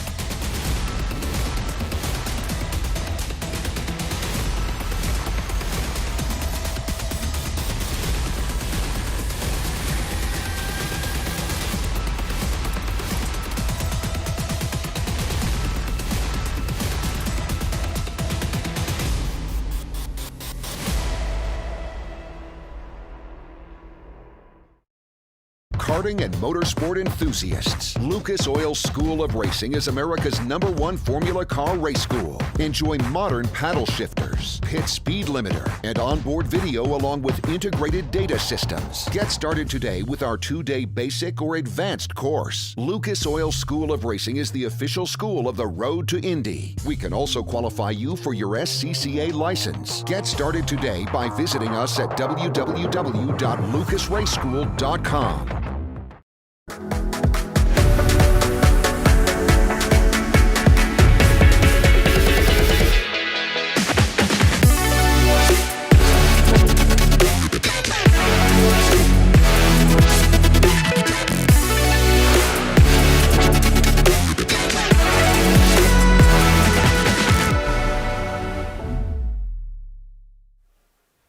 Welcome back, race fans. I'm a man of my word. I said we get another race winner up here, and just like that, we've got Michael D'Orlando, winner of race 3 in USF 2000. Michael, take me through this dominant weekend you've had. It was a fantastic weekend. I don't even know where to begin. In the test day, we had a little bit of issues just with gearbox issues, but we overcame that, and then as soon as we went into practice, just put it right on the top spot with the fastest lap. And as soon as we got that momentum, I knew we would get there. And then not obviously, but we went into qualifying, and I was just sitting up at top again. But Kiko Porto just got me out in that last little 3-4 minutes and pushed me back to P2. But I could work from there. You could work from there. Yeah, it was a little bit more difficult than just sitting on pole, but. Yeah, I won the first race, and then I couldn't quite get that second race. Kiko was a little too fast there, but I'm super glad to come out back on top in race 3 on America's birthday, July 4th. And me being an American, that's a pretty intense feeling. So you've brought up some stuff that I want to cover a little later. Let's stick to the racing now. We'll get to the 4th of July stuff to come. So Cape Motorsports, the last year and a half, I mean, they are, I was just talking with Rob Houghton, they are one of the most dominant teams on the road to Indy the last decade. Yep. Really, they are the most dominant team on the road to Indy. Yeah. And this is the resurgence of Cabe Motorsports. How does that feel to kind of lead that resurgence? It feels great. Last year we had our little bit, I guess you would say, off year. Christian Rasmussen, who is now in Indy Pro, he won last season, and we didn't quite get that. But this is our redemption. We're coming back. Learn from our mistakes last year, and now we're just gonna put it all out for this year. You're building momentum at the perfect time of the season. Yeah. You know, USF 2000 is kind of crossing that just halfway, almost 3/4 way. Goals for the rest of the year. You're headed to New Jersey now. Yep. How do you see that playing out? So, like you said, I got the momentum now. I'm a little bit more confident going into it. I went to New Jersey last year with the USF 2000, and I did quite well. So I'm just going to learn from that experience, go back to one of my home tracks, and I will just do everything I can, do the best I can. If that's winning, then that's winning. But just I have to enjoy it. That's all. That is awesome. And you know, I think for the fans and even myself, I can see you enjoying racing more. Yeah. And it's cool to see that because it is, we're very fortunate to get to go race cars on America's birthday at 4th of July, right? Yeah. We're very fortunate to do that. So it's cool to see a driver enjoy what he's doing. And usually when you enjoy what you're doing, you end up doing it better. Yeah. So I don't. If you think of it as a job, then it's not quite what you want to be doing, is it? 100%. So the d'Orlandos, I mean, I asked earlier this week when you won race 1 what the d'Orlandos got up to after they won race 1. So we've got mom and dad, we've got Mike and Sherry d'Orlando. They're here. You've got your brother Nicholas, who also races cars too. Quite a racing family. What are you guys getting up to now? Now you've won 2 out of 3 races on America's birthday. It's 4th of July. What do you guys get up to? I'm just going to sit and enjoy the rest of the day, watch the IndyCar race, and I hear there's fireworks after. Is that true? I think. I'm Canadian, so fireworks happen on July 1st. That's Canada's birthday. Right. I heard about that. No, and then afterwards we drive home back to New York. It's about an 8-hour drive, and I hope to be spending the day at the beach on Monday. Ooh, beach. What beach? Probably go to a place called, I forget the name now. Oh, wow. Liar. He's not going to a beach. I am. I'm going with my girlfriend. She works there. Awesome. Yeah. Okay, so beaches in New York. Let's talk about home life. Let's talk about going back. You've got now over a month off. What does Michael d'Orlando do to keep this momentum? I'm going to do everything I can. I'm going to hit the gym almost every day. I got to keep in shape for the rest of the season. And then do some simulated time, make sure I'm not completely out of it. I got to keep in this momentum. I got to keep the rhythm. If I just sit and wait for 7 weeks or that's going to hurt. So I got to keep this momentum. I got to stay in the same mindset. So now that I live in Indianapolis, I train at Pit Fit. Michael, you're a regular at Pit Fit. Will you be coming back to do a little boot camp at Indianapolis at Pit Fit with Jim Leo? I think so, actually. We're planning a visit coming back. Just not quite sure what week yet. I'll let you know. I would greatly appreciate that. Pretty cool. I think I've mentioned it on the broadcast before. You've got Michael d'Orlando, and then you've got Michael Sr., Mike d'Orlando. He trains with us at the gym, which is pretty cool. Not too many fathers actually train with their sons. The d'Orlando trio is probably one of the most competitive groups that comes in to Pit Fit. How does that mindset as a family? I have to ask, what did your dad do before you guys got into racing? Did he race himself? No, he didn't. Actually, we're first generation. I mean, he did a lot of stuff with bikes on the street, motorcycles, but that's not quite what he should be. Okay, on the street, so not on the track? No, I guess I have some family history. I hear my great-grandma did some drag racing up in Canada. Really? I'm half Canadian, yeah. You're half Canadian. Well, that's why we get along so well. Who would have known? So, Father Mike, no real true racing background. No. What forced you guys, or I shouldn't say forced, what got you guys acclimated to racing? So, my brother and I, we've been watching Formula One, IndyCar, all these races since we were really young. We, at 6 years old, we wanted to get into it, and my parents are like, yeah, we found a place called Oakland Valley Race Park up in northern New York from where I am, and we did our first race school, and we absolutely loved it since that day, and went back and back, did some regional races, and went national in karting, and then even to the international levels with BRL Art, the factory team. And now that I'm actually fulfilling my dream as a race car driver, I look back at that and I'm like, I'm really happy I did this. Wow. Describe to me the competitiveness between you and your brother. I mean, I see you guys in the gym. You always go toe-to-toe. When do we see the d'Orlando brothers meet up on the racetrack? Oh, I don't know. If all goes well, I move up to Indy Pro next year and he goes into USF. But not quite sure when we're going to cross paths there, but we're always just trying to push each other to be better, because having someone like him always be there and pushing each other, even if we win, even if he loses every now and then, or I win, or he wins and I lose, we always push each other to be better. And it's just like having that one competitor but friend with you at every single point in your life, and it's such an incredible feeling and so amazing, and I'm so lucky to have someone like him. Oh, that's fantastic. You know, it's a good American family I see. Yeah. And it's something you would almost see in the movies, the D'Orlandos. They're just a good, wholesome American family. So you are now 16 points off the championship lead of Kiko Porto, I believe. My math might be a point or two off, but around 16. Right. You've got New Jersey in a month and a half, and then you've got the finish of the season coming up there in the fall. Your goal is to win the championship. How are you going to do it? Like I said before, I'm going to try and keep the same momentum, go into every race and just take it one step at a time. If I focus on winning that championship and focus more on the results instead of how to get there, then I kind of slack a little bit. So I'm going to try and keep up my momentum, try and make every single lap the best I can, and try and be happy when I do it, because why would I be doing this if I wasn't happy? Folks, you heard it here first. Michael D'Orlando not going to slack. He's going to keep the momentum up. He's going to keep doing what he's doing. And I think if you keep doing that, you're going to have a great shot at crowning yourself a champion in USF 2000. Don't go away anywhere. We've got Kyle Kirkwood, Indy Lights Race 2 winner, coming right up. I know you're probably getting tired of hearing from this guy, but it's always great to talk to Kyle after his big win and his championship retake of the lead. Don't go away anywhere. With over 40 years in business, High Tide Boat Lifts is committed to elevating your craft. Whether you own a personal watercraft or a large yacht, we can design and create the perfect lift for your needs. At High Tide Boat Lifts, we understand that you've worked hard to get to a successful place in life. We'll ensure you have a hassle-free experience, maximizing the time you spend on your boat with family and friends, and supporting your dreams out on the open water.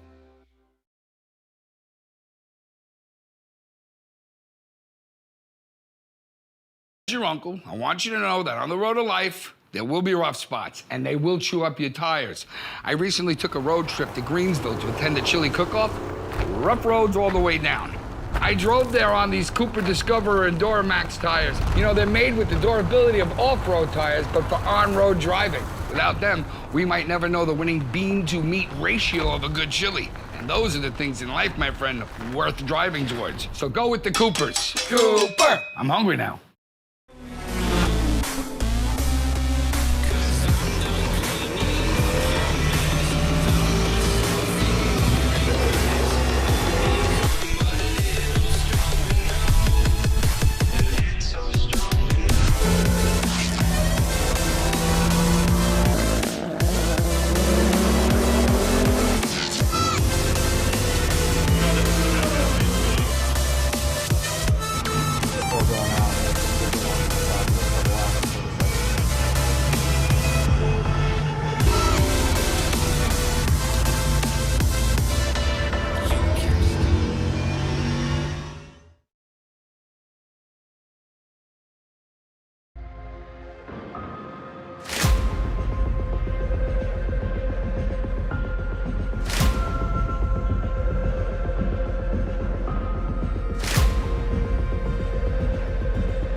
Hey, your Uncle Cooper here. Once upon a time, there was a girl named Goldie, my niece, your cousin, and Goldie didn't know which tires were right for her. The first ones were too much tire, and then the next ones were not enough tire. Anyway, long story short, Goldie found the Coopers, and they were just right. What a happy, practical ending. Go to sleep. I love you. Go with the Coopers. Cooper! Welcome back, race fans. It's the 4th of July. I'm switching it up. We're waiting on Kyle Kirkwood to get here. He's taking his sweet time coming back over to get to the Cooper Tire stage to talk with me. So I've got Cooper tire technician Gavin Johnson. This guy develops the tires on the Cooper tires in the Road to Indy, which I thought it would be great to have you on. So thank you for. I literally just grabbed him. I said, Gavin, you're coming on. He accepted. He's going to talk to us and fill some time before we got Kyle Kirkwood coming over. So let's talk first off. This is Cooper Tires' home race. Findlay, Ohio is where Cooper Tires is based. We're racing at Mid-Ohio Sports Car Course. So the first question is, what does it feel to be at your home Grand Prix? It's phenomenal. It's great. We've got an enormous fan turnout today. We've got a huge representation from people from the factory. It's just a wonderful thing following the few months that we've just gone through. This is a fantastic event for a fantastic holiday weekend. That is fantastic. Obviously, you're not from here, but 4th of July is it's a pretty cool experience. I'm Canadian too. This is one of my first times in the U.S. for 4th of July. It's quite a sight to see. We're at the Cooper Tire live stage. There's hundreds of people all walking around about to check out the IndyCar race coming up. My last question for you, Gavin. Take me through the development of the tires, what we do on the race cars to then transfer it to the street cars. There's a lot of similarities. The key differences with the race product is that we can make the tire very much bespoke to the chassis.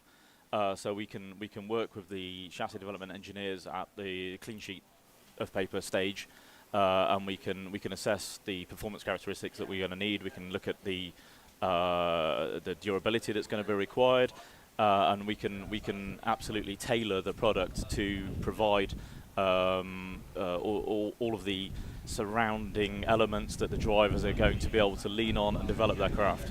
It's pretty interesting, and I love it. That's what I love about the Cooper Tire partnership here on the Road to Indy is you're literally using our technology and transferring it to the street cars. You're making a tire last, 30 to 40 laps at the most that a professional race car driver can push it.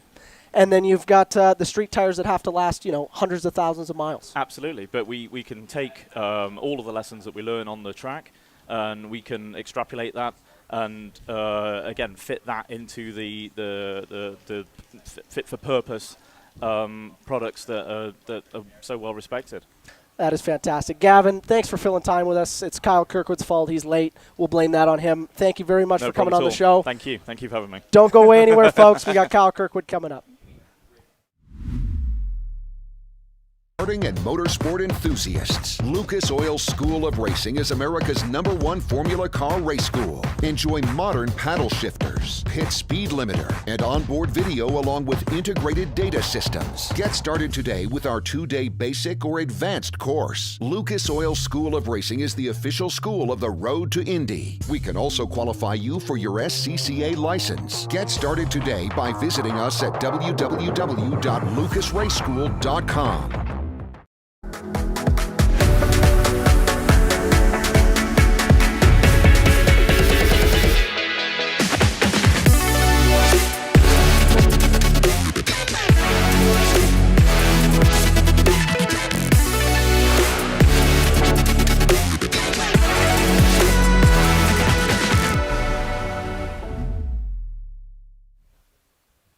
Parker Thompson here on the post-race show. Indy Lights Race 2 winner, Kyle Kirkwood. Kyle, you're fast on the track. You're pretty slow coming to the Cooper Tire stage.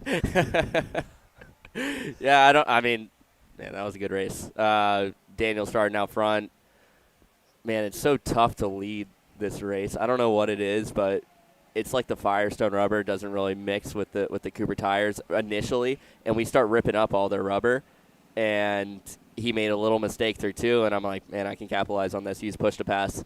I actually hit my radio button before I used push to pass because I thought I pressed the wrong button, but I still cleared him going into 4. So, okay, you touched on two things. Number one, expert question navigation there. I literally touched on you being slow coming here, brushed right over that, got right into the race. Fantastic on your part. Second, so interesting enough, I did a segment with Rob McGinnis, and I got to see the Indy Lights steering wheel. And I got to see that the push-to-pass button is literally, it's a green button, which looks just like a radio opposite side of the steering wheel. Yeah. I would be tempted to push that too. And it's kind of dangerous. And when I say dangerous, if you accidentally push that in the wrong spot, you've got 50 horsepower for 15 seconds, probably not where you want it. Yeah, I haven't even really thought about that. That's right. You're thinking there. Yeah, if you hit the if you hit the push to pass instead of the radio button by accident in the corner, you're probably going to go for a ride. No, I think about it. Yeah, it's on the opposite corner, and I didn't use it all weekend until that one time, and that was the only push that I used. And I hit my radio button. I hear it queue up. It queues up in my ears, and I'm like, oh, that's the wrong one, and I went to push the pass and then cleared him into 4. So it worked out perfectly. That race, we planned on it being, and just stay behind each other, don't make any big moves. I actually was beside him going down into 4, and I just gave it to him to fall back because I knew, like, if we're going to fight into that corner, then they're going to be right on us, and we need to finish 1-2 here with Devlin and Rob being a little bit further back. We need to just check out and let them work on trying to get the top 3 so we can be Andretti 1, 2, 3, maybe 4. But the first thing is us out front. 1, 2. We know we're ahead of the HMD guys. Points is all that matters at this moment, especially in the middle of the season. But, yeah, I mean, circumstances happen. He went a little wide, and I knew it could clear him into 4, which isn't going to lose us time, So it worked out really good. Well, one thing I took from that conversation is it's pretty incredible to see a team planning a 1, 2, 3, 4 finish. So that just shows you how much further ahead, confidence-wise, even just the mentality at Andretti Autosport right now, to be planning a 1, 2, 3, 4 finish. Most teams could only dream of that. Yeah, I mean, well, we did that at Road America. I mean, we were like, okay, we're super strong here. We're always in the top 5. We just need to beat one of the HMD cars. And Devlin and Daniel ended up having something happen on the start, and then I was able to clear them, and they were way back. And then similar thing happened in race 2 where Daniel got passed by Malukas early on, or on the start, and that plan didn't go into fruition, I guess you could say. And yeah, here this weekend having 1-2 with Daniel in both races is pretty epic, I think. That is pretty epic. Your relationship with Doug Zister at this point. Doug Zister, the fellow Canadian for you. Fellow Canadian, incredible engineer. He's won many Indy Lights championships, many just races all across the board.